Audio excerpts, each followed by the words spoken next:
So last जो topic हमारा ISN-LM model का हम डिस्कस करेंगे वो है एडजस्टमेंट कैसे होता है। एडजस्टमेंट कैसे होता है इकोनॉमी में। जब भी इकोनॉमी डिसइक्विलिब्रियम पे वर्क कर रही है उस टाइम पे एडजस्टमेंट कैसे टेक प्लेस करेगा। Adjustment process in the economy, जब इकोनॉमी डिसइक्विलिब्रियम में, इक्विलिब्रियम कौन सी सिचुएशन है, इक्विलिब्रियम वो पॉइंट है जहां पर ISN-LM आपस में इंटरसेक्ट कर रहा है। ये हमने डिस्कस कर लिया था कि ISN-LM जहाँ पे इंटरसेक्ट करता है वो पॉइंट इक्विलिब्रियम होता है। बट जब इंटरसेक्शन नहीं हो रहा वो क्या होगी, वो कैसी सिचुएशन होगी, वो डिसइक्विलिब्रियम की सिचुएशन होगी। अब डिसइक्विलिब्रियम बहुत तरीके से अराइज हो सकता है। इकोनॉमी में अलग अलग तरीके के शॉक्स आ सकते हैं जिनकी वजह से डिसइक्विलिब्रियम हो सकता है। फॉर एग्जाम्पल आईएस में क्या हुआ कि हमारा जो स्टॉक मार्केट था वो बूम कर गया, बड़ा फायदा हो रहा है स्टॉक मार्केट में। जो हाउस होल्ड है उनकी वेल्थ इंक्रीज हो जाएगी, वेल्थ इंक्रीज होगी तो उनका लेवल ऑफ कंजप्शन भी इंक्रीज होगा, कंजप्शन इंक्रीज होगा, एग्रीगेट एक्सपेंडिचर इंक्रीज होगा, मतलब एग्रीगेट डिमांड इंक्रीज होगी। तो आईएस क्या है, राइटवर्ड शिफ्ट कर जाएगा, आईएस राइटवर्ड शिफ्ट कर जाएगा। ठीक है, एक तरीके से एक डिसइक्विलिब्रियम अराइज हुआ, एक ऐसी सिचुएशन अराइज हुई जिसकी वजह से इकोनॉमी डिसइक्विलिब्रियम में हो गई। मतलब अब हमारा जो मनी मार्केट है हमारा गुड मार्केट से इंटरसेक्ट नहीं कर रहा। सो हमें पता है आईएस में कब चेंज आता है, जब एग्रीगेट डिमांड में चेंज आता है। हमने ये पहले डिस्कस कर रखा है कि आईएस कब शिफ्ट होता है, जब there is a change in aggregate demand, उसके कोई भी कंपोनेंट में चेंज हो, एग्रीगेट डिमांड के किसी भी कंपोनेंट में जब चेंज होता है तो हमारा जो आईएस है वो शिफ्ट करता है। ठीक है, बिकॉज ऑफ एई मतलब एग्रीगेट डिमांड, एग्रीगेट एक्सपेंडिचर बोल लो, एक ही बात है। इसमें अगर चेंजेस आते हैं, ये इंक्रीज होता है या डिक्रीज होता है, तो हमारा जो आईएस है वो राइटवर्ड या लेफ्टवर्ड शिफ्ट करेगा। ठीक है, और एलएम कर्व में कब चेंजेस आते हैं, जब मनी सप्लाई चेंज करती है। मनी सप्लाई अगर आपकी इंक्रीज करती है तो एलएम आगे शिफ्ट करेगा, मनी सप्लाई डिक्रीज करती है तो एलएम पीछे शिफ्ट करेगा, लेफ्टवर्ड शिफ्ट करेगा। सो इस तरीके से इकोनॉमी में जब शॉक्स आते हैं, चेंजेस आते हैं, तो ये जो पॉइंट है यहाँ से हट जाता है, डिसइक्विलिब्रियम हो जाता है। ठीक है, ये जितने भी पॉइंट्स है ना, एफ, एच, के, जी, ये सारे पॉइंट्स क्या शो कर रहे हैं कि इकोनॉमी इन पॉइंट्स पे डिसइक्विलिब्रियम में। तो अब ये एडजस्टमेंट कैसे करी जाती है ये हम डिस्कस करेंगे।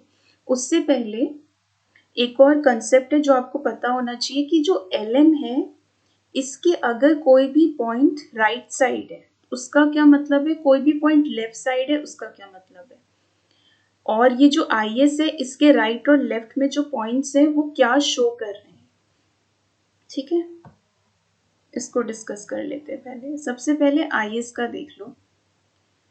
ये जो हमारा आईएस कर्व है, अगर कोई भी पॉइंट इसके राइट साइड में, आईएस कर्व के राइट साइड में अगर आपके कोई भी पॉइंट है, जैसे ये बी पॉइंट इसके क्या है, राइट साइड में, तो राइट साइड में क्या होता है, राइट साइड में आपकी एक्सेस सप्लाई होती है, एक्सेस डिमांड मतलब एक्सेस सप्लाई होती है गुड्स की। आपकी जो सप्लाई है गुड्स की, सॉरी, वो ज्यादा होती है आपकी डिमांड से।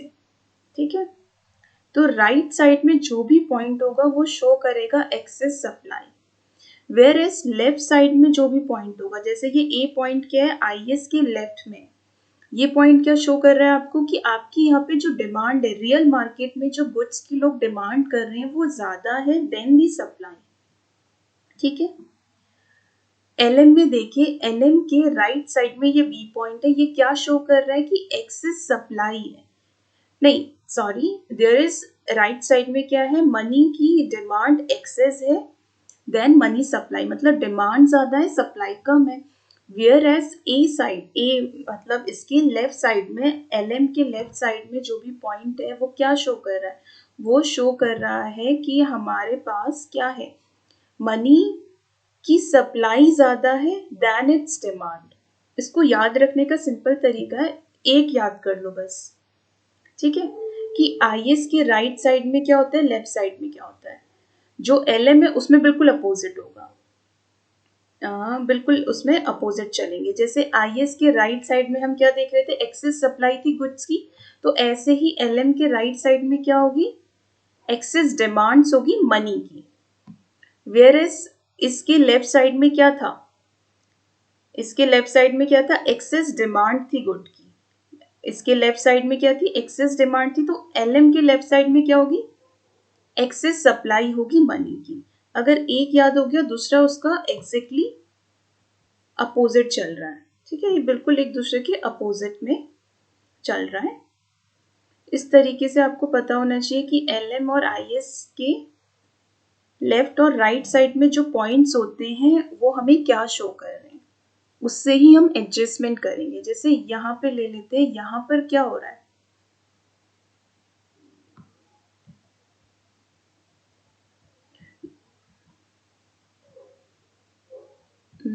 यहाँ पे पहले हम G पॉइंट पे ले लेते हैं। G पॉइंट पे क्या हो रहा है आपका, G पॉइंट पे क्या हो रहा है आपका, जो G पॉइंट है, पहले तो ये चेक करो ये G पॉइंट कौन सी साइड है, IS एंड LM की।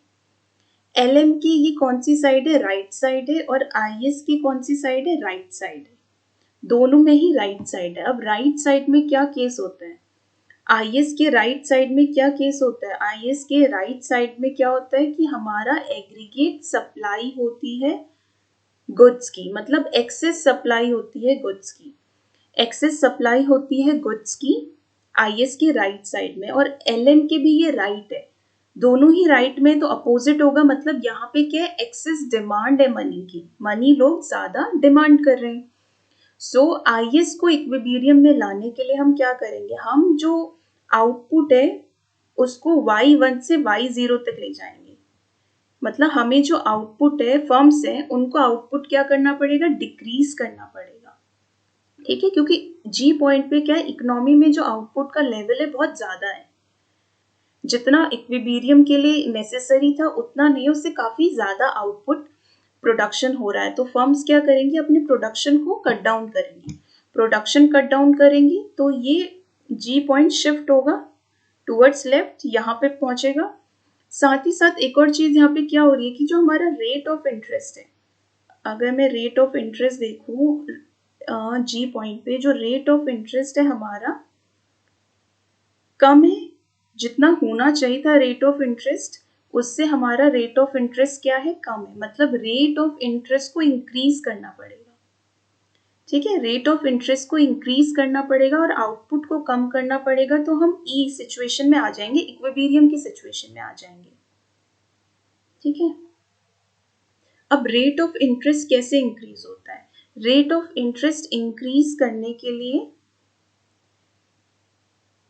ये कौन करेगा, ये RBI रेट ऑफ इंटरेस्ट को इंक्रीज कर देगी। रेट ऑफ इंटरेस्ट को हम इंक्रीज कर देंगे तो इक्विलिब्रियम की सिचुएशन अराइज होगी। गुड्स की सप्लाई इंक्रीज करनी है, एक्सेस डिमांड फॉर मनी है, तो रेट ऑफ इंटरेस्ट को इंक्रीज करना पड़ेगा। ठीक है, तो हम इक्विलिब्रियम में, ऐसी F पॉइंट पे क्या है, F पॉइंट पे जो LM है वो तो इक्विलिब्रियम है, इसी लाइन पे बन रहा है, बट हमारा जो IS है वो डिसइक्विलिब्रियम है। ये क्या है, डिसइक्विलिब्रियम की सिचुएशन में है F, यहाँ होना चाहिए था इस पॉइंट को। तो पहले तो हमें यहाँ क्या क्या चीजें करनी पड़ेगी, एक तो आउटपुट हमारा ज्यादा है उसको डिक्रीज करना पड़ेगा, जो फर्म्स है उसे आउटपुट को कट डाउन करना पड़ेगा, और हमारा रेट ऑफ इंटरेस्ट भी ज्यादा है, रेट ऑफ इंटरेस्ट ज्यादा है उसको भी हमें कम करना पड़ेगा। ठीक है, इक्विलिब्रियम में पहुंचने के लिए। ऐसी के पॉइंट में आप चेक करोगे, के पॉइंट पे क्या, आउटपुट कम है तो आउटपुट को इंक्रीज करना है, रेट ऑफ इंटरेस्ट क्या है, कम है, तो इसको भी इंक्रीज करना पड़ेगा इक्विलिब्रियम में रीच करने के लिए। इस तरीके से इकोनॉमी में एडजस्टमेंट टेक प्लेस करता है। अब जो रेट ऑफ इंटरेस्ट है ये एक और रीजन की वजह से बढ़ता है, जैसे बॉन्ड्स होते हैं। एक छोटा सा कंसेप्ट और समझ लो बॉन्ड्स के बारे में। सबसे पहले बॉन्ड्स होते क्या है, आपके जो बॉन्ड्स होते हैं बॉन्ड्स क्या होते हैं? एक तरह का लोन होता है जो आप लोग किसको देते हैं? गवर्नमेंट को देते हैं या कंपनीज को देते हैं उनका बिजनेस करने के लिए। ये जो बॉन्ड्स होते हैं ये फिक्स रेट पे इशू होते हैं, जिसे कूपन प्राइस कहते हैं, ठीक है? और ये उसी अकॉर्डिंग आपको इंटरेस्ट पे करते हैं। तो ये जो बॉन्ड्स रेट होते हैं और रेट ऑफ इंटरेस्ट होता है, bonds rate and rate of interest के बीच में बिल्कुल इनवर्स रिलेशनशिप होता है। अगर आपका रेट ऑफ इंटरेस्ट इंक्रीज करेगा, जो बॉन्ड्स प्राइस है वो क्या करेंगे? डिक्रीज करेंगे। Whereas rate of interest अगर आपका डिक्रीज कर रहा है, जो बॉन्ड्स के प्राइस है वो क्या करेंगे? इंक्रीज करेंगे, ठीक है? इस कंसेप्ट का भी यहाँ पे, जैसे ये इस जी पॉइंट पे क्या हमारे जितना इंटरेस्ट रेट होना चाहिए था उससे कम है, मतलब रेट ऑफ इंटरेस्ट कम है। रेट ऑफ इंटरेस्ट कम होता है तो क्या होता है? बॉन्ड्स के जो प्राइस होते हैं वो बढ़ जाते हैं। रेट ऑफ इंटरेस्ट कम है, बॉन्ड्स के प्राइस बढ़ जाते हैं, तो लोग क्या करेंगे? सेल आउट कर देंगे। जो भी उनके पास बॉन्ड है वो सेल आउट कर देंगे, ठीक है? जब वो बॉन्ड सेल आउट करेंगे, मार्केट में बहुत ज्यादा बॉन्ड्स की क्वांटिटी इंक्रीज हो जाएगी एक तरीके से। इससे क्या होगा? उनके प्राइस डिक्रीज हो जाएंगे और जो रेट ऑफ इंटरेस्ट है अल्टीमेटली इंक्रीज हो जाएंगे। तो हमारा जो रेट ऑफ इंटरेस्ट है वो वापस से इंक्रीज होगा और इक्विलिब्रियम की सिचुएशन में पहुंच जाएगा। सो हमारा जो ISN-LM मॉडल था ये पूरा अब कंप्लीट होता है। इससे आपका एक क्वेश्चन पक्का है कि आपके एग्जाम में एक क्वेश्चन तो इससे पक्का आएगा कि ISN-LM मॉडल को या तो डिस्क्राइब करो आ जाएगा, या आ जाएगा कि कैसे एडजस्टमेंट होता है, कैसे इक्विलिब्रियम की सिचुएशन अराइज होती है, ठीक है? या IS का इंडिविजुअली कर्व के बारे में पूछ ले या LM कर्व के बारे में पूछ ले, ठीक है? तो हमने पूरा डिस्कस करा है पेपर में आपको कैसे करना है। सबसे पहले ISN-LM का एक छोटा सा इंट्रोडक्शन देना कि ये क्या होता है, ये पूरा इंट्रोडक्शन देना, फिर IS को अलग एक्सप्लेन करना। इसका मैथमेटिकल डेरिवेशन हमने प्रीवियस वीडियो में करा हुआ है, कैसे मैथमेटिकली ये डेरिवेट होता है, कैसे हमारा ग्राफिकली हम डेरिवेट करते हैं।